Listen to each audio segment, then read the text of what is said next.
আসসালামু আলাইকুম গাইজ, সবাই কেমন আছেন? আজকে আপনাদের জন্য খুব মজাদার একটা রেসিপি নিয়ে এসেছি।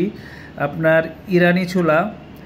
এটা ছোলার সাইজটা আমাদের যে আমরা বা লোকালে যেই ছোলাগুলো খাই এটার থেকে একটু বড়, কিন্তু খুবই সুস্বাদু।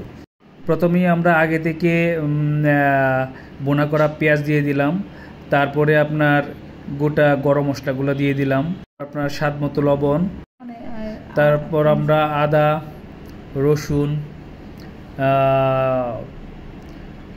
মরিচের গুঁড়া, হলুদের গুঁড়া, ধনিয়ার গুঁড়া, জিরার গুঁড়া পরিমাণ মতো দিয়ে নিয়েছি। এটা আপনারা যখন যতটুকু রান্না করবেন সে অনুযায়ী পরিমাণ করে এটা আপনারা দিয়ে নেবেন।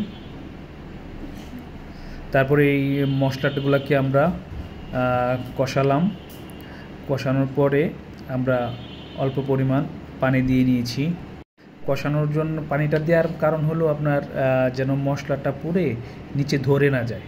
নিচে ধরে রাখলে তখন এটা খেতে ভালো লাগবে না। পানিটা দেওয়ার পরে আপনারা আবার কিছু সময় এটাকে রান্না করবেন।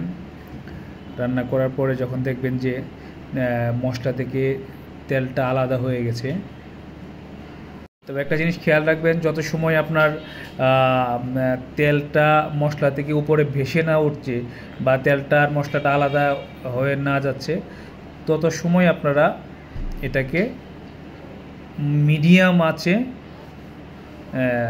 কষাবেন।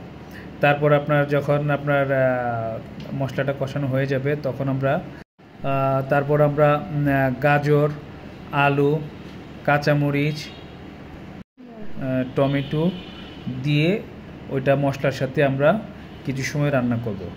তারপর আমরা যে ছোলাগুলা অ্যাড করে দিব। ছোলাগুলার সাইজটা অনেক প্রিমিয়াম, দেখতেও প্রিমিয়াম, খেতেও সত্যি অনেক অসাধারণ ছিল। ওটাতে কিছুক্ষণ রান্না করার পরে আমরা পরিমাণ মতো পানি দিয়ে নিব। পানি দিয়ে আমরা এটাকে কিছু সময় রান্না করব। ওতে স্টিমের কারণে আসলে জিনিসটা ভালোভাবেই করা যাচ্ছে না। যখন আপনার পানিটা শুকিয়ে যাবে তখন আমরা অ্যাড করে দিয়েছি আপনার ম্যাজিক মশলা। আপনারা এই ম্যাজিক মশলাটা অ্যাড করতেও পারেন, নাও করতে পারেন, তবে ম্যাজিক মশলাটা অ্যাড করলে স্বাদটা অনেক ভালো হয়। এই তো হয়ে গেল আমাদের ছোলা বোনা। থ্যাংক ইউ গাইস, আসসালামু আলাইকুম।